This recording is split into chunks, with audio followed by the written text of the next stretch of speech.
Hello बच्चों, मैं स्मिता विजयलवान स्वागत करती हूँ आपका आईसीटी वर्चुअल क्लासरूम में। आशा करती हूँ आप सभी स्वस्थ होंगे और अच्छे से अपनी पढ़ाई कर रहे होंगे। बच्चों, आज हम पढ़ने जा रहे हैं क्लास 9th की साइंस। और क्लास 9th साइंस में हम पढ़ रहे थे chapter matter in our surrounding, यानी कि हमारे आसपास के पदार्थ। तो चैप्टर को हमने स्टार्ट कर लिया था अपने लास्ट लेक्चर में। काफ़ी सारे टॉपिक भी इस चैप्टर के हमने पढ़ लिए थे। ठीक है, तो चलिए आगे चैप्टर को कंटिन्यू करते हैं और एक बार थोड़ा रिवाइज कर लेंगे जो भी हमने अपने लास्ट लेक्चर में पढ़ा था। ठीक है, चलो तो थोड़ा यहाँ पे रिवाइज कर लेते हैं। हमने पढ़ा था मैटर के बारे में कि मैटर होता क्या। फिर हमने बात की थी एयर जो है, एयर को भी हम मैटर कहते हैं। क्यों कहते हैं? एक्सपेरिमेंट से हमने प्रूव कर लिया था। क्लियर। फिर हमने इंट्रोडक्शन देख लिया था कि जो एंशियंट इंडियन फिलोसफर्स हैं, ग्रीक फिलोसफर्स हैं, उनके अकॉर्डिंग मैटर जो है वो क्लासिफाई हुआ है एज 5 बेसिक एलिमेंट्स। अब वो जो 5 बेसिक एलिमेंट्स है उन्हें कहा गया है पंचतत्व, that is air, water, sky, fire and earth. ठीक है, चलिए फिर हमने बात की थी कि इसे जो है दो ग्रुप्स में डिवाइड कर दिया गया है, एक फिजिकल प्रॉपर्टीज और एक है केमिकल प्रॉपर्टीज।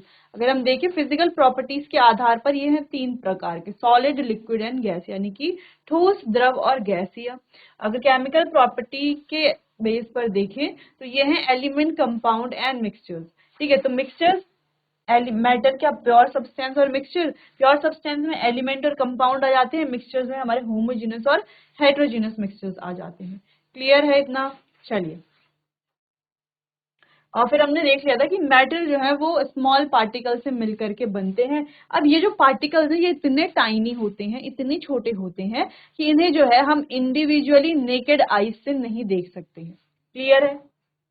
चलो अब बात करते हैं characteristics of particles of matter, यानी कि मैटर के जो पार्टिकल्स हैं उनकी कैरेक्टरिस्टिक्स के बारे में बात करते हैं। अब देखो बच्चों, मैटर की 3 स्टेट अभी हमने कहा, सॉलिड, लिक्विड और गैस।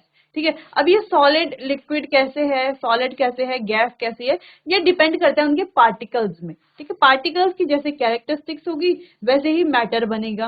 पार्टिकल्स की जैसे भी कैरेक्टरिस्टिक होगी, मान लो पार्टिकल की कैरेक्टरिस्टिक है एक दूसरे से दूर रहना, तो मैटर भी वैसे ही बनेगा। मान लो पार्टिकल की कैरेक्टरिस्टिक है कि वो एक दूसरे से कैसे रहते हैं, बहुत नजदीक रहते हैं, एकदम अटैच रहते हैं, फोर्स ऑफ अट्रैक्शन बहुत ज्यादा है उनके बीच में, तो वैसा मैटर बनेगा। ठीक है, तो जैसा पार्टिकल का कैरेक्टरिस्टिक वैसा ही हमारा क्या बनेगा, मैटर बनेगा। ठीक है, चलिए तो पहला पॉइंट है particle of matter have space between. पहली कैरेक्टरिस्टिक है कि मैटर के जो पार्टिकल्स होते हैं उनके बीच में होता है स्पेस, यानी कि खाली जगह। ठीक है, इस स्पेस को कहा जाता है इंटरमॉलिक्यूलर स्पेस। ठीक है, क्या कहा जाता है इसे? इंटरमॉलिक्यूलर स्पेस कहा जाता है। अब अगर हम यहाँ पर देखें, ये सॉलिड है, तो सॉलिड के पार्टिकल्स के बीच में अगर स्पेस की बात की जाए तो इनके पार्टिकल के बीच में स्पेस बहुत ज्यादा कम होता है, जैसे कि हमें दिख भी रहा है। लिक्विड के पार्टिकल्स की बात करें तो इनके पार्टिकल्स के बीच में स्पेस होता है। ठीक है, और गैस के पार्टिकल्स की बात करें तो आप देख सकते हो इनके जो पार्टिकल्स हैं इनके बीच में स्पेस बहुत ज्यादा है। तो अगर हम देखें सॉलिड, लिक्विड और गैस में से, तो गैस के पार्टिकल्स के बीच में स्पेस सबसे ज्यादा होता है, फिर लिक्विड के और सबसे कम होता है सॉलिड के बीच में, या ना के बराबर यहाँ पर स्पेस होता है। ठीक है, चलिए क्लियर है। अभी हम एक्टिविटी भी देखेंगे कि जो प्रूव करेगा कि मैटर के जो पार्टिकल्स हैं उनके बीच में स्पेस होता है। देखो हमें दो उसमें पढ़ना है, एक तो हमें कैरेक्टरिस्टिक पढ़नी है, जो कैरेक्टरिस्टिक है, और वो कैरेक्टरिस्टिक से कौन सा मैटर ज्यादा फॉलो करता है वो कैरेक्टरिस्टिक, वो भी हमें देखना है। जैसे यहाँ पर जो है गैसेस वाले कंपाउंड जो है ज्यादा फॉलो करते हैं इस कैरेक्टरिस्टिक को, क्योंकि इनके बीच का जो इंटरमॉलिक्यूलर स्पेस है वो क्या है, मैक्सिमम होता है, जबकि लिक्विड के बीच का इतना ज्यादा नहीं होता और सॉलिड के बीच का तो होता ही नहीं है। ठीक है, बहुत कम होता है, मतलब बहुत ज्यादा कम। क्लियर? चलो ये हो गई पहली कैरेक्टरिस्टिक, नोट कर लीजिए इतना।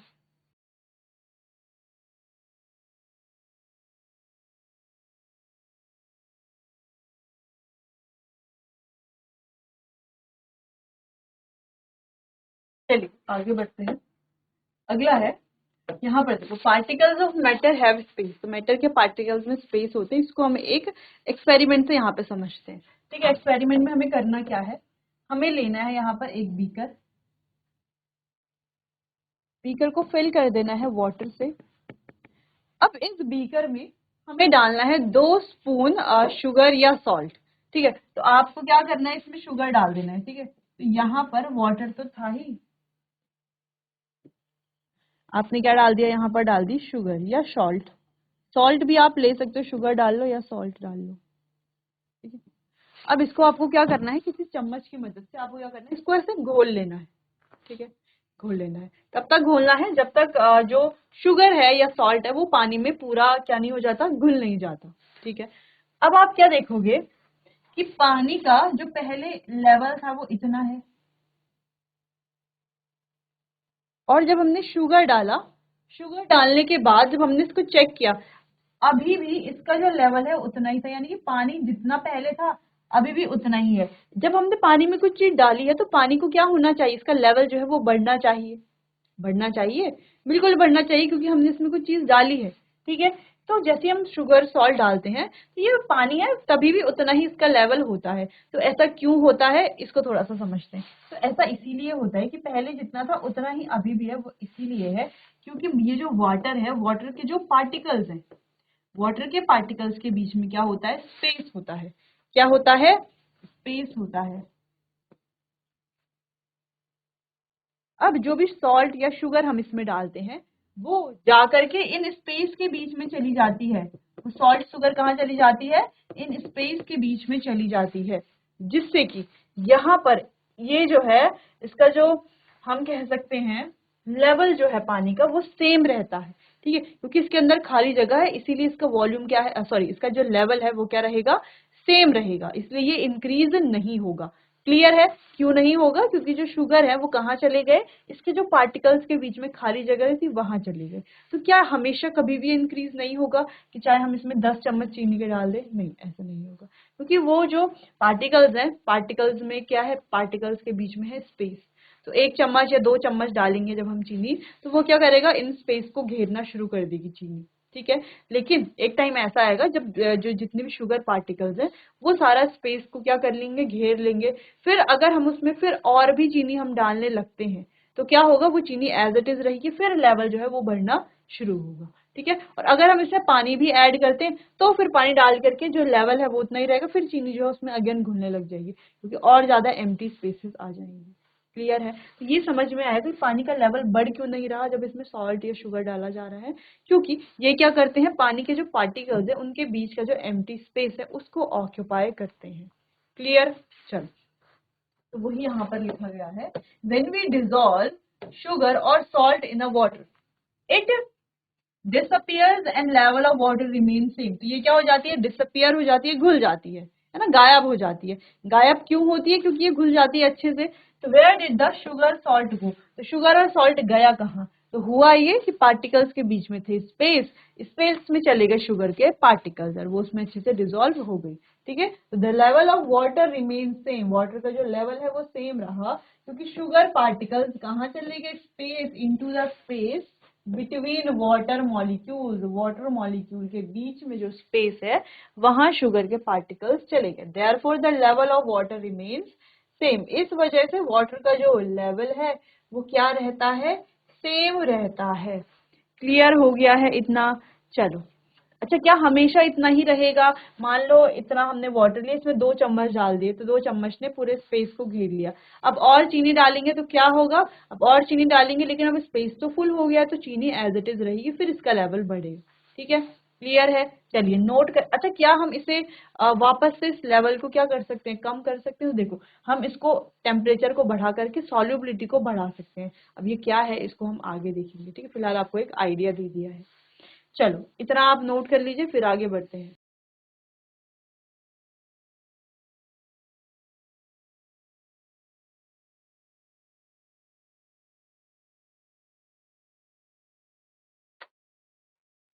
चलिए, अगला है, particles of matter are in state of continuous movement, यानी कि जो मैटर के पार्टिकल्स हैं वो कैसे रहते हैं, निरंतर गति में रहते हैं, गतिशील रहते हैं, निरंतर गति करते रहते हैं। ठीक है, यानी स्टेट ऑफ कंटिन्यूअस मूवमेंट, निरंतर गति करना।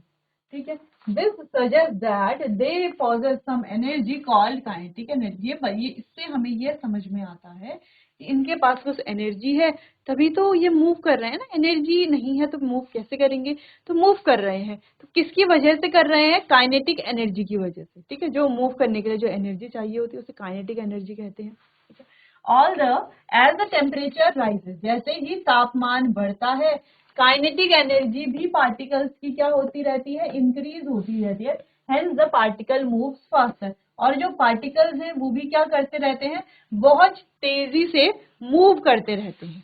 ठीक है, क्लियर है इतना? चलिए, इतना आपको समझ में आ गया है कि सबसे पहले ये पॉइंट हमने यही पढ़ा कि जो मैटर के पार्टिकल्स हैं उनके बीच में होता है स्पेस।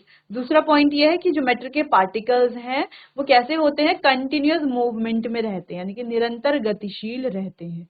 ठीक है, क्लियर है इतना? चलिए, अच्छा, निरंतर गतिशील तो रहते हैं। दूसरी चीज ये है कि जब टेम्परेचर बढ़ जाता है तो उनकी जो गति की जो यानी कि जो उनकी काइनेटिक एनर्जी है, जैसे टेम्परेचर बढ़ता है तो काइनेटिक एनर्जी भी बढ़ जाती है, जिसके बढ़ने से वो और ज्यादा तेज गति करने लगते हैं और ज्यादा गतिशील हो जाते हैं। ठीक है, तो क्या है? जैसे जैसे टेम्परेचर बढ़ रहा है यानी कि टेम्परेचर इंक्रीजेस, तो जो काइनेटिक एनर्जी है वो भी बढ़ती है और जो पार्टिकल्स है वो और ज्यादा फास्टर मूव करने लग जाता है।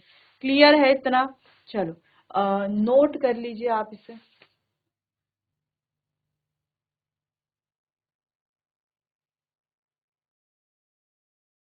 चलिए, तो इसे समझते हैं। How does the smell of burning incense stick spread in the whole room? जैसे आपने देखा होगा इस तरीके से इंसेंस स्टिक होती है, इस तरीके से अगरबत्ती भी जिसे हम कहते हैं। ये अब आपने देखा होगा कि अगरबत्ती जब आप लेकर के आते हो कुछ इस तरीके से रहती है। ठीक है, अब ये जो अगरबत्ती है नॉर्मली अभी कैसी है? अभी तो इसका टेम्परेचर कोई बड़ा नहीं है, तो फिर भी अगर आप इसके बहुत नजदीक जा करके इसे क्या करते हो? स्मेल करते हो। ठीक है, स्मेल जब आप करते हो तो इससे जो है हल्की हल्की धीमी धीमी खुशबू आपको मिलती है ना? हल्की सी स्मेल आपको इसमें मिलती है, जो प्लीजेंट स्मेल है जो होती है अगरबत्ती की। ठीक है, तो जब आप इसके पास जाते हो या इसके आस पास में रहते हो तब तब इससे वो खुशबू आती है। लेकिन जैसे ही आप इसे लाइट अप करते हो यानी कि इसे जलाते हो, जैसे ही आप, ठीक है, जैसे ही आपने यहाँ पर इसे जलाया इस तरीके से, तो आप क्या देखते हो? जैसे ही आप इसे जलाते हो वैसे ही क्या होता है? इसकी जो खुशबू है वो क्या होने लगती है?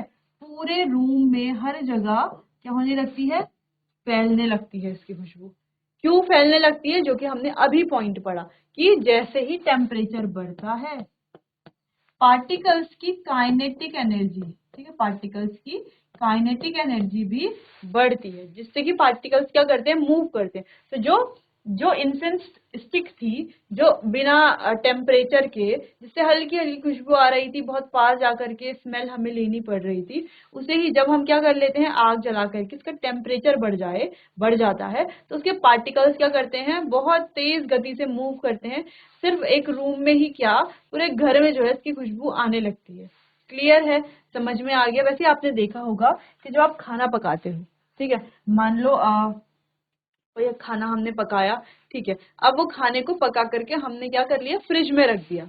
अब वो खाना कैसा है? ठंडा है। जब आप उस खाने को बाहर निकालते हो फ्रिज से, तो क्या उसमें बहुत तेज खुशबू आती है? नहीं आती है ना? फ्रिज में रखा हुआ खाना कुछ भी स्मेल नहीं आती, चाहे आप बहुत खुशबूदार कुछ बना रहे हो, ठीक है, तो वो भी स्मेल नहीं आती। जब वो फ्रिज में रखा हुआ होता है उसको हम बाहर निकालते हैं तो उसके बहुत पास जाकर के, नजदीक जाकर के हमें खुशबू लेनी पड़ती है, फिर जो है हल्की हल्की खुशबू आती है। जैसे जैसे वो रूम टेम्परेचर पे आता है तो धीरे धीरे उसमें से खुशबू आती है, लेकिन बहुत ज्यादा नहीं आती। लेकिन जैसे ही आप उसे हीट करते हो, उस खाने को गर्म करते हो, वैसे ही आप देखते हो उसकी खुशबू जो है दूर दूर तक जाने लगती है, पूरे किचन में, पूरे रूम तक भी जाने लगती है खुशबू। ठीक है, ऐसा होता है किस वजह से? क्योंकि हमने खाने का क्या कर लिया? टेम्परेचर जब हम बढ़ाते हैं तो स्मेल जो है ज्यादा आने लगती है। क्यों? क्योंकि पार्टिकल्स जो है वो ज्यादा दूर तक ट्रेवल करते हैं, ठीक है, और काफी जो है निरंतर गति में रहते हैं, काफी तेज मूव करते हैं। क्लियर है? चलिए, इतना समझ में आया इंसेंस स्टिक के बारे में। जैसे यहाँ पर भी है, ये इंसेंस स्टिक है, इससे स्मेल जो है काफी दूर तक जा रही है। कैसे जा रही है? क्योंकि पार्टिकल्स जो है वो काफी दूर तक ट्रेवल कर रहे हैं। क्लियर? चलिए, तो यहाँ पर वही है कि the particles of hot incense stick, जब उसे लाइट कर दिया जाता है, पॉजेज लार्ज काइनेटिक एनर्जी, जिसकी काइनेटिक एनर्जी क्या बहुत ज्यादा है, तो डिफ्यूज हो जाता है ये एयर में बहुत जल्दी, और इसकी स्मेल जो है बहुत दूर तक, सेवरल मीटर्स अवे तक जो है इसकी स्मेल जाने लगती है। At higher temperature, particles have high kinetic energy and move faster. Hence, the smell of incense stick reaches us. ठीक है, तो जैसे ही पार्टिकल्स का टेम्परेचर बढ़ा हो तो उनकी काइनेटिक एनर्जी भी बढ़ने लगती है और जो स्मेल है वो दूर दूर तक आने लगती है। क्लियर है? चलिए नोट कीजिए इतना।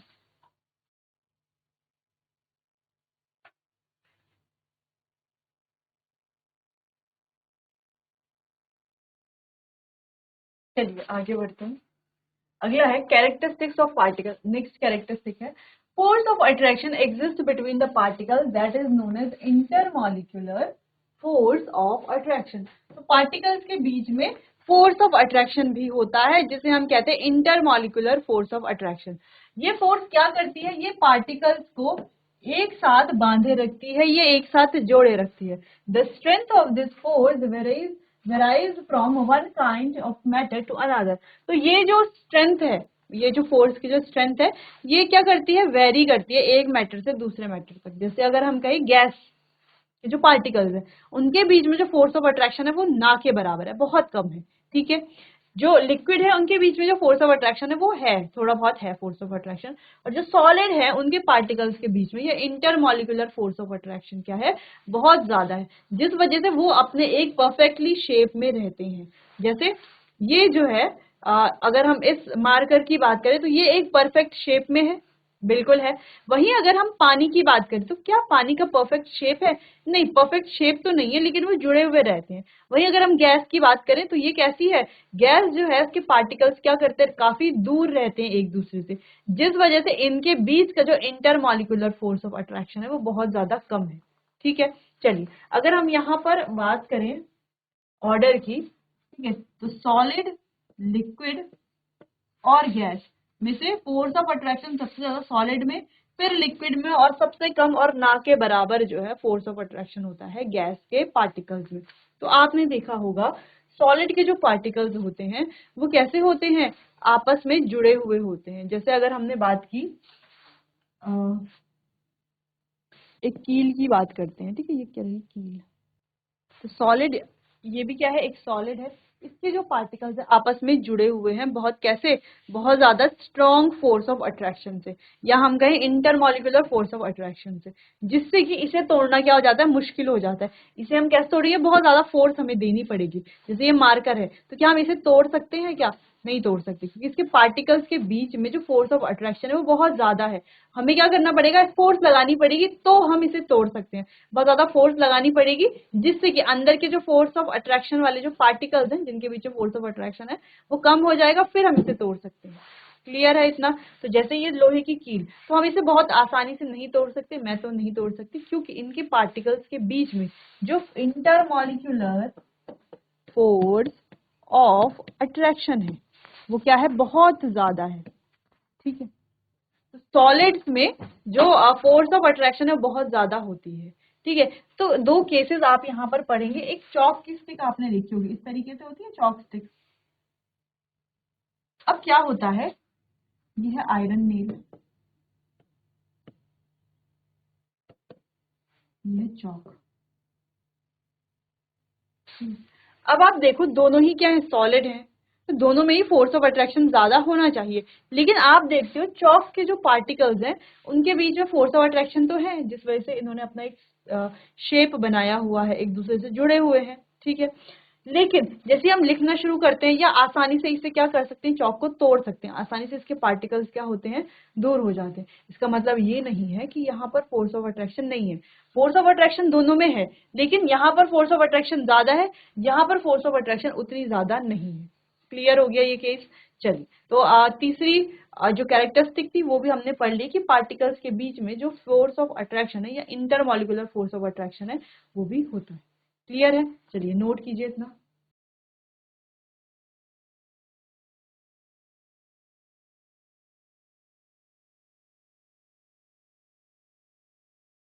चलो इसको आगे बढ़ाते हैं। आगे देखो why piece of chalk is easier to break than a iron nail, यानी कि जो चॉक की पीस है उसको तोड़ना आसान क्यों है लोहे की कील के कंपैरिजन में।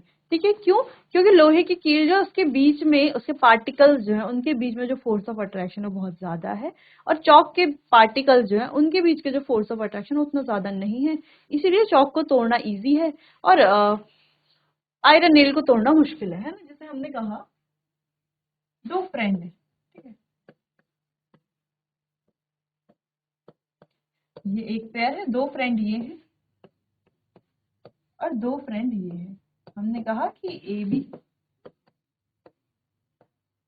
और B C, sorry C D, C और डी, ठीक है। ए बी और सी डी दोनों क्या है, बहुत अच्छे फ्रेंड्स है, ठीक है, दोनों क्या है, बहुत अच्छे फ्रेंड्स है। लेकिन अगर आप देखो ए बी जो है वो बी सी के कंपेयर सी डी के कंपैरिजन में इतने अच्छे फ्रेंड्स नहीं है, ठीक है। तो अगर जो है इनकी दोस्ती तोड़नी हो और इनकी दोस्ती तोड़नी हो, तो दोनों की दोस्ती तोड़ने में ज्यादा टाइम ज्यादा टाइम जो है किसकी दोस्ती तोड़ने में लगेगा। ये भी फ्रेंड्स है, ये भी फ्रेंड्स है, ए बी भी और सी डी भी, ठीक है। ए बी जो है वो बहुत अच्छे फ्रेंड्स है, बहुत ज्यादा अच्छे फ्रेंड्स है, बहुत ज्यादा, और सी डी जो है वो भी अच्छे फ्रेंड्स है, लेकिन बहुत ज्यादा अच्छे तो नहीं है, केवल फ्रेंड्स है, ठीक है, बहुत ज्यादा अच्छे नहीं है, ठीक है। तो अगर कोई तीसरा पर्सन आए यहाँ पर, कोई तीसरा पर्सन पी आए यहाँ पर, और इनकी दोस्ती को तोड़ना हो और इनकी दोस्ती को तोड़ना हो, तो आसानी से किसकी दोस्ती को तोड़ पाएगा, सीडी की दोस्ती को आसानी से तोड़ पाएगा। क्यों? क्योंकि सीडी की जो दोस्ती है वो इतनी ज्यादा गहरी नहीं है, इतनी स्ट्रॉन्ग बॉन्डिंग इनकी नहीं है। वैसे ही एबी की जो दोस्ती है वो बहुत ज्यादा स्ट्रॉन्ग है, तो पी को इनकी दोस्ती तोड़ने में बहुत टाइम लगेगा, बहुत मुश्किल से तोड़ पाएगा, बहुत मुश्किल से, ठीक है। तो यही होता है फोर्स ऑफ अट्रैक्शन का वो, ये है चौक, ठीक है। तो चौक के जो पार्टिकल्स हैं उनके बीच की दोस्ती कुछ ऐसी है, और आयरन नेल के जो पार्टिकल्स हैं उनके बीच की दोस्ती कुछ ऐसी है, ठीक है। तो अगर हम तोड़ना चाहें दोनों को, तो इनको हम आसानी से तोड़ लेंगे, चौक को आसानी से तोड़ लेंगे, क्योंकि इनके बीच का जो फोर्स ऑफ अट्रैक्शन है उतना ज्यादा नहीं है। वहीं आयरन नेल को हम आसानी से नहीं तोड़ पाएंगे, क्योंकि इसके जो पार्टिकल्स हैं उनके बीच का जो इंटरमॉलिक्यूलर फोर्स ऑफ अट्रैक्शन है वो बहुत ज्यादा है। क्लियर हो गया इतना? तो सिंपल सा था ये। आयरन नेल्स के केस में there are huge intermolecular force of attraction between the particles. तो आयरन नेल के केस में क्या बहुत ज्यादा इंटरमॉलिक्यूलर फोर्स ऑफ अट्रैक्शन है, लेकिन चॉक के केस में क्या है, less intermolecular force of attraction है, जिस वजह से particle of chalk are compare to iron nails, यानी कि चॉक के जो पार्टिकल्स हैं उनका फोर्स ऑफ अट्रैक्शन कम है आयरन नेल के पार्टिकल से, जिससे कि हम आसानी से चॉक को ब्रेक कर सकते हैं और आयरन नेल को आसानी से ब्रेक नहीं कर सकते, ठीक है। चलो, ऐसा नहीं है कभी ब्रेक ही नहीं कर सकते, ब्रेक तो कर सकते हैं लेकिन आसानी से नहीं कर सकते, है ना, ठीक है। चलिए, तो नोट कर लीजिए इतना।